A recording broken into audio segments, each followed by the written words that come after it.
Halo, Assalamualaikum warahmatullahi wabarakatuh. Bertemu lagi bersama saya, Fadli Sukowiranto di mata kuliah Isu Kontemporer Ekonomi Syariah.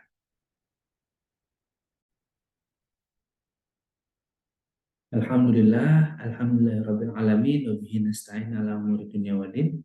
Allahumma sholli ala Sayyidina Muhammad wa ala ali Sayyidina Muhammad. Baik, para mahasiswaku sekalian, Alhamdulillah hari ini kita sampai di pertemuan ke-14 di mata kuliah Isu Kontemporer Ekonomi Syariah. Di pertemuan ke-14 kali ini, kita akan belajar bagaimana isu terkait dengan tinjauan fikih terhadap model transaksi keuangan kontemporer. Hari ini kita akan belajar tentang konsep dari finansial teknologi atau kita sering kenal fintech bersama saya, Fadli Sukowiryanto, dosen program studi ekonomi syariah Fakultas Ekonomi dan Bisnis UPN Veteran Jakarta. Baik, ini profil saya sebagai pengajar hari ini. Ini referensi yang bisa kita baca, ya. Referensi yang bisa kita cari sebelum kita belajar terkait dengan fintech ini. Ini ada bukunya Ibu Madam Murnati Mukhlisin tentang fintech syariah dan keuangan keluarga kita. Ini bisa dibaca menjadi salah satu rujukan dari pertemuan kita hari ini. Baik, selanjutnya, ini referensi tambahan, ada beberapa jurnal-jurnal, buku-buku yang bisa dibaca. Nah, hari ini, tujuan pertemuan kita di pertemuan ke-14 ini pasti punya tujuan. Kita bertemu pasti punya tujuan, yaitu setelah kalian selesai dari pertemuan ke-14 ini, kalian harus mampu menganalisa model transaksi keuangan kontemporer terkait finansial teknologi.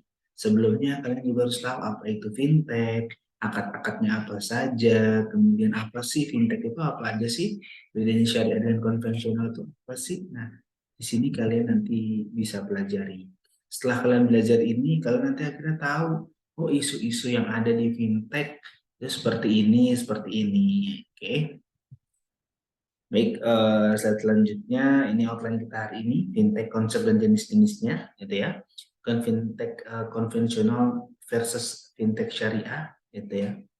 Kemudian akad dalam fintech syariah. Ini adalah materi kita di hari ini. Oke, baik. Sebelum itu kita harus tahu dulu apa sih finansial teknologi atau sering kita bicarakan fintech gitu, kita sering sebut, kita sering bicarakan fintech ini finansial teknologi. Di Indonesia saat ini tengah berkembang sebuah usaha dari teknologi keuangan, ya, yaitu teknologi finansial atau finansial teknologi. Fintech merupakan salah satu mode inovasi perkembangan teknologi dalam dunia keuangan atau finansial. Jadi dalam dunia keuangan atau finansial ada satu mode inovasi, gitu ya. Apalagi setelah pandemi ini ya, finansial teknologi ini banyak lah nanti macam-macam. Sehingga NDRC, gitu ya, National Digital Research Center, mendefinisikan sebuah konsep finansial teknologi dengan harapan apa? Dengan adanya teknologi dalam keuangan ini, nanti orang-orang bisa mudah, ya, suatu hope, suatu harapan mudah, kemudian aman, tidak hanya sekedar mudah saja. Mudah tanpa tidak aman buat apa itu ya? Kan modern dalam transaksi keuangan bagi masyarakat. Jadi lagi-lagi harusnya consumer oriented, ya, berorientasi terhadap konsumer. Cakupan bisnis fintech meliputi pembayaran. Nah, ini ada beberapa cakupan-cakupannya ya. Fintech dia terkait dengan payment atau pembayaran, kemudian lending, peminjaman gitu ya, perencanaan keuangan atau personal finance, investasi retail, pembayaran atau kita sering biasa sebutnya crowdfunding ya. Kemudian situs pembanding produk keuangan, comparison sheet atau financial aggregator, dan juga riset keuangan dan lainnya. Banyak sekali yang bisa dieksplor dari finansial teknologi ini. Oke, fintech merupakan singkatan dari kata finansial teknologi. Tadi kita sudah bicarakan fintech, finansial teknologi. Jadi singkatan dari fintech itu finansial teknologi yang dapat diartikan dalam bahasa Indonesia adalah teknologi keuangan. Jadi keuangan yang memakai teknologi. Secara sederhananya, fintech dapat diartikan sebagai pemanfaatan perkembangan teknologi informasi untuk meningkatkan layanan di industri keuangan. Agar di industri keuangan ini lebih baik, ya ada bisa meningkatkan pelayanannya dengan fintech tadi. Definisi lainnya adalah variasi model bisnis dan perkembangan teknologi yang memiliki potensi untuk meningkatkan industri layanan keuangan. Mengenai fintech telah diatur pada POJK ya, nomor 77 tahun 2016 tentang layanan pinjam meminjam uang berbasis teknologi informasi. Ini semua sudah diatur ya. Yang pastinya ini juga terkait dengan keamanan konsumen dan sebagainya. Pada pasal 1 angka 3 POJK 77 menyebut bahwa layanan pinjam meminjam uang berbasis teknologi informasi atau fintech yang kita kenal adalah penyelenggara layanan jasa keuangan untuk mempertemukan pemberi pinjaman dengan penerima, ya pasti ada apa namanya pinjam meminjam ini pasti peminjam meminjam ini ada mempertemukan ya, walaupun tidak langsung gitu ya, dengan financial teknologi ini tidak langsung ketemu A dan si B meminjam dan meminjam itu dengan pinjam melakukan perjanjian pinjam dalam mata uang rupiah secara langsung melalui sistem elektronik dengan menggunakan jaringan internet. Jadi lebih mudah dimanapun, kapanpun, siapapun ini bisa asal memenuhi syarat-syarat dan kriteria yang diminta oleh pemberi pinjam. Tuh. Oke, financial teknologi ini diselenggarakan oleh perusahaan baru yang disebut dalam perusahaan rintisan. Jadi kita biasa ngomong lah startup, ya, ini biasanya oleh perusahaan-perusahaan baru nih, karena financial teknologi juga belum terlalu lama. Adalah perusahaan yang baru berdiri atau masih dalam tahap merintis yang umumnya bergerak di bidang teknologi dan informasi di dunia maya atau internet. Dengan demikian, istilah startup berlaku untuk semua bidang usaha. Menurut EDRC lagi, istilah fintech merupakan suatu inovasi. Ya. Jadi bukan secara konvensional. Konvensional ini bukan konvensional syariah. Konvensional ini bukan yang menggunakan cara-cara yang biasa, cara-cara lama. Itu ya.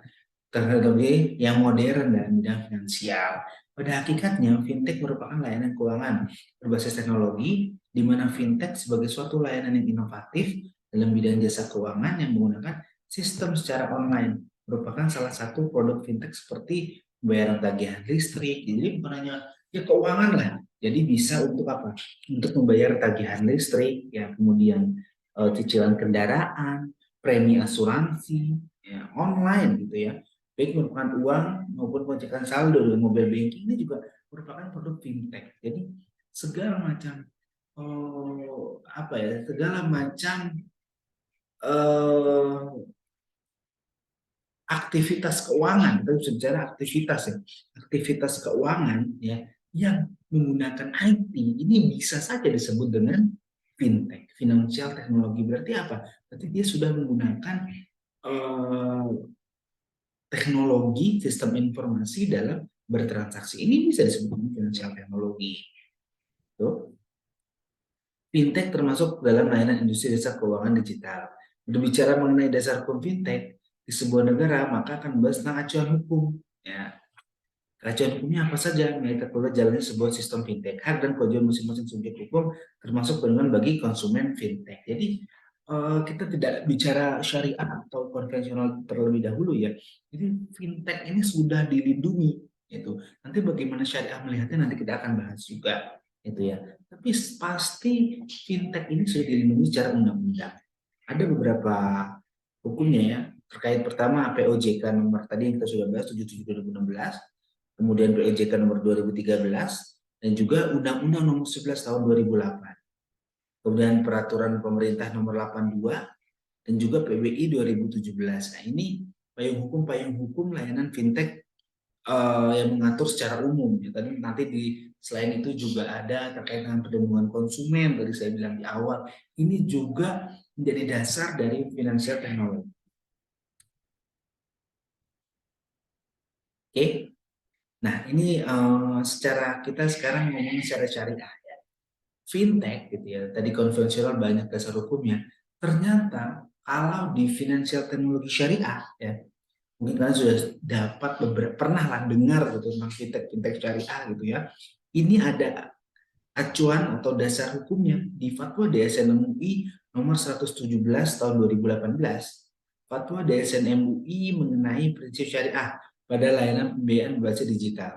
Pada poin pertama mengenai ketentuan umum, DSN MUI menjelaskan bahwa layanan pembiayaan digital berbasis syariah, data based on syariah ya, ada basisnya, ada landasannya itu syariah, merupakan penyelenggaraan layanan untuk mempertemukan antara pemberi pembiayaan dan penerima pembiayaan berdasarkan prinsip-prinsip syariah. Jadi harus ada prinsip-prinsip syariahnya itu. Dan tidak hanya terbatas di akadnya saja ya.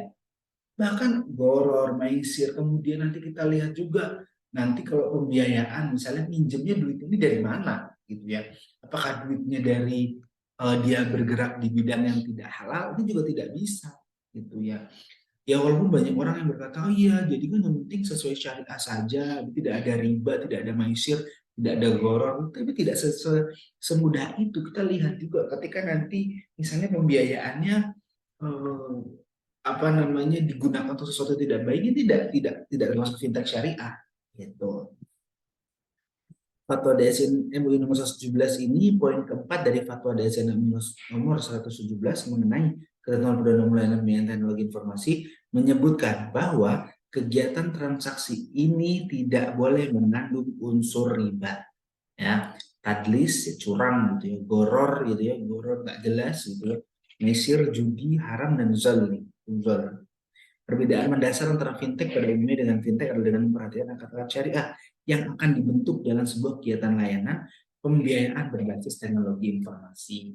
Jadi ketika ada pembiayaan ya banyak, tadi ada beberapa segmen gitu ya. Ketika menggunakan dia tidak ada maghrib, benar ini bisa dikatakan dengan fintech syariah asal dia memenuhi beberapa kriteria. Itu juga ada fintech syariah juga ada DPS-nya. Tuh. Nih, menurut OJK, ya, jadi kita ngomongin terkait dengan fintech dulu. Fintech ini menurut OJK ya, tadi kita tahu sebagai syariah apa, konvensional apa. Jadi fintech menurut OJK ini dalam penelitian tahun 2016 ya, ini memiliki setidaknya dua kelebihan. Yang pertama, ini melayani masyarakat Indonesia yang belum dapat dilayani oleh industri keuangan tradisional dikarenakan ketatnya peraturan perbankan dan adanya keterbatasan industri perbankan tradisional dan melayani masyarakat daerah tertentu. Ya misalnya saja deh, misalnya saja apalagi sekarang COVID ya, COVID-19 ini teman-teman kita, saudara-saudara kita sudah diisolasi gitu ya. Ini bisa membantu mereka. Kemudian menjadi alternatif pendanaan selain jasa industri keuangan tradisional di mana saya dapat membuka dan yang lebih demokratis dan transparan. Ini juga bisa menjadi alternatif bagi kita pasar gitu ya, konsumen untuk menentukan kita mau pakai fintech atau mau pakai keuangan biasa. Nah ini jadi pilihan. Tapi ada juga setidaknya dua kekurangan terkait dengan fintech. Yang pertama, fintech merupakan pihak yang tidak memiliki lisensi untuk memindahkan dana dan kurang mapan dalam menjalankan usaha dengan modal yang besar. Kita dibandingkan dengan bank ya tadi. Kalau kita ngebandingin ke bank gitu ya, ini kurang besar lah dananya lah. Nah ini juga bisa nanti kalian cari isu-isu terkait dengan fintech syariah. Gitu ya. Fintech syariah ada nggak sih yang kayak gini? Itu. Ada juga sebagian perusahaan fintech belum memiliki kantor fisik dan kurangnya pengalaman dalam menjalankan prosedur terkait sistem keamanan dan integritas produknya. Yang baik, berarti nanti terkait ke syariah compliance-nya ya. Di fintech ini syariah compliance-nya bagaimana? Ini juga bisa kalian teliti. Gitu. Kalian cari isu-isu strategis, isu-isu kontemporer terkait hal tersebut. Oke, baik. Selanjutnya penggunaan fintech syariah memudahkan yang tadi ya, memudahkan masyarakat dapat layanan jasa keuangan syariah, investasi dan pembiayaan syariah. Tadi pastinya kalau fintech konvensional tadi bisa memudahkan, pasti fintech syariah juga bisa lebih memudahkan. Pengimplementasian prinsip ekonomi Islam pada fintech syariah mampu memberikan kebermanfaatan bagi pihak-pihak yang saling bertransaksi. Jadi kita sudah tahu ya, di ekonomi syariah ini maslahah, bermanfaatan gitu. Bermanfaatan yang banyak bisa dihadirkan melalui fintech syariah. Dengan adanya akad yang jelas, pembiayaan fintech syariah juga dapat membantu masyarakat memperoleh pembiayaan tanpa melanggar prinsip-prinsip syariah. Secara jangka panjang, kehadiran fintech syariah juga bisa memberikan akses dan edukasi kepada masyarakat dari berbagai kalangan, khususnya milenial yang menjadi pemain utama dalam pasar teknologi finansial di Indonesia. Namun demikian, saat ini fintech syariah masih menghadapi berbagai tantangan. Ya, selain tadi, berarti bisa memudahkan lah. Jadi hifzunnya nih jalan gitu. Ke maslahah ya makosib syariahnya, ke finansial teknologi ini ada makosib syariahnya. Gitu ya. Kenapa sih? Ya mungkin untuk kemaslahatan gitu ya, untuk kemaslahatan orang banyak gitu ya. Kemudian ada juga kekurangannya, tantangannya. Tadi saya bilang rendahnya literasi di kalangan masyarakat terkait keberadaan layanan keuangan syariah berbasis teknologi. Jadi masyarakat di Indonesia ya pada umumnya lah ya, ini masih sangat kurang literasi fintechnya, lebih literasi keuangan syariah digital ini masih tidak terlalu baik, apalagi fintech. Jadi masih banyak yang tidak tahu fintech ini ada fintech syariah. Gitu. Ini masih ada beberapa kalangan gitu ya di masyarakat nih, masih banyak yang belum tahu terkait dengan fintech syariah. Maka dari itu perlu ditingkatkan bersama dengan berbagai pihak untuk mendukung edukasi dan sosialisasi fintech syariah di Indonesia. Jadi butuh sekali dukungan dari berbagai pihak untuk fintech syariah ini. Secara umum dari segi fungsi fintech syariah dengan fintech konvensional tidak ada bedanya ya. Kita mau ngomongin perbedaan gitu ya. Sebab kedua jenis tersebut sama-sama ingin memberikan layanan dalam bidang keuangan sama. Semuanya tuh customer oriented pastinya ya. Perbedaan dari keduanya ya hanyalah akad biaya saja di mana pada fintech syariah mengikuti aturan-aturan dari syariat Islam. Ada 3 prinsip syariah yang harus dimiliki fintech, yaitu tidak boleh maisir atau bertaruh, menggoror, pasti dan juga riba. Jumlah bunga melewati ketetapan ya tadi ya. Walaupun menggunakan dasar syariah, rujukan dasar juga telah dibuat oleh DSN MUI gitu, terkait dengan keberadaan fintech. Dasarnya adalah Fatwa DSN MUI nomor 67 2008 yang mengatur penetapan apa saja yang harus diikuti lembaga teknologi keuangan terbaru di Indonesia tersebut. Terhitung sampai September 2018 ya. Ini saya nanti perkembangannya makanya saya pengen kalian diskusi ya. Diskusi terkait perkembangan itu. Sekarang ini sudah ada berapa sih? Sudah ada berapa apa ya, kita ngomongnya startup lah ya, startup fintech syariah gitu ya, perusahaan fintech syariah yang berkembang. Kalau sampai 2018 itu baru cuma sampai 4. Nah, sekarang seberapa? Nah, saya butuh kalian diskusi. Oke, ini model-model fintech ya, kurang lebih ini ada 4 model fintech yang ada peer-to-peer lending, kemudian payment gateway, kemudian ada manajemen risiko dan investasi, gitu ya. Kemudian ada crowdfunding. Apa aja sih peer-to-peer, kemudian payment dan sebagainya? Ini saya coba jelaskan sedikit saja ya. Berapa model finansial teknologi. Yang pertama ada peer-to-peer lending, ya, P2PL ya. Ini adalah platform yang mempertemukan pemberi pinjaman ya, atau lender, kita ngomong lender, dengan borrower, dengan peminjam atau borrower melalui internet.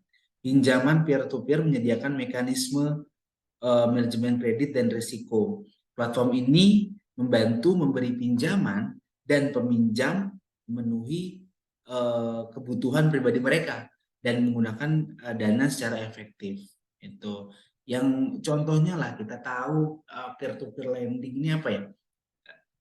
Kredivo lah, Kredivo. Kalau kalian tahu Kredivo, nah ini salah satu peer-to-peer lendingnya. Oke. Kemudian crowdfunding ya.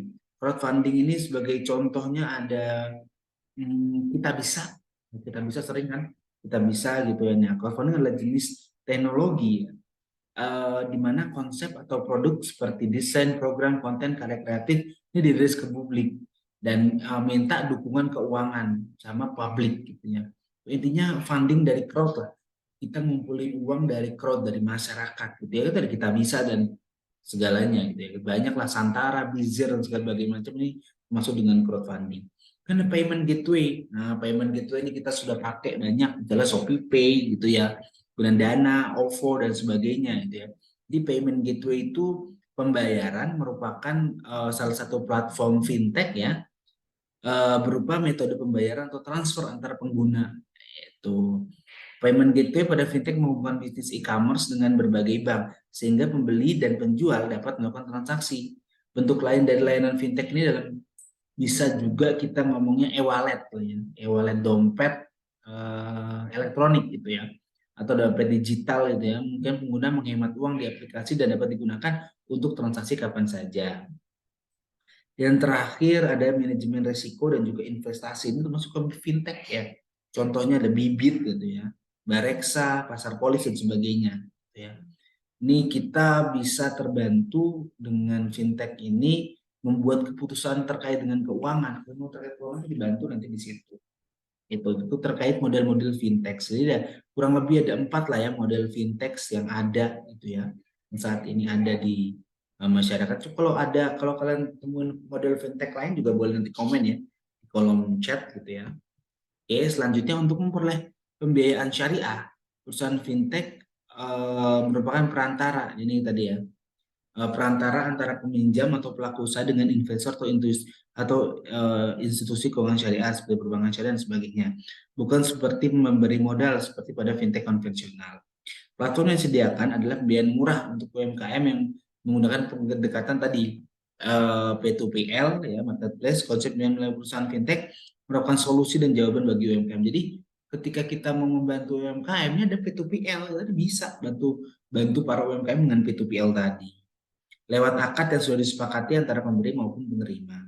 Akad yang disepakati juga tidak sama antara satu dengan yang lain, yaitu berdasarkan peruntukan dana dari sang pengaju pinjaman. Kita bisa melihat secara apa ya, secara jahar, secara terlihat saja lah perbedaan fintech ini dengan konvensional ini menekankan risiko. Ya ini jika pada fintech konvensional menggunakan menggabungkan bunga sebagai bentuk kehati-hatian, sehingga ketiadaan bunga akan menjadi daya tarik tersendiri bagi fintech syariah. Jadi fintech syariah ini bisa dianggap seksi gitu karena nggak ada bunga tadi. Gitu. Tentunya dengan harapan lainnya masyarakat Indonesia terbuka untuk membaca peluang dan literasi keuangan syariah ya, biar masyarakat Indonesia ini bisa melek lah ya terkait dengan literasi keuangan syariah. Baik, para mahasiswaku sekalian, untuk yang terakhir kita akan belajar tentang akad-akad dalam fintech. Ada beberapa lah ya. Setidaknya saya merangkum ada sekitar 6 ya, 6 akad dalam fintech. Yang pertama baik jual beli lah ya. Penjual dan pembeli menggunakan akad ini untuk perpindahan pertukaran pemilikan barang dan harga. Kemudian ada ijaroh, hak guna ya. Kemudian ada mudharabah untuk pengelolaan modal dan keuntungan usaha berdasarkan nisbah bagi hasil. Kemudian ada musyarakah, kedua pihak atau lebih menggunakan akad musyarakah untuk membagi keuntungan sesuai nisbah. Kemudian ada wakalah dan juga qard. Wakalah ini ya berarti pelimpahan kuasa dengan imbalan upah. Kemudian juga qard yang terakhir adalah kredit qard ini, pinjam antara pemberi dan penerima, dan penerima pinjam harus mengembalikan uang dengan waktu dan cara yang telah disepakati.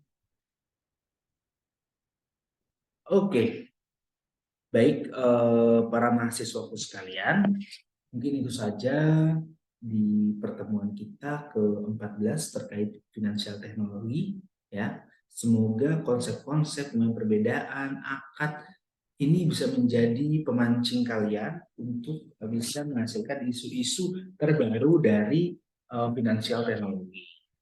Terima kasih, selalu jaga kesehatan. Wassalamualaikum warahmatullahi wabarakatuh.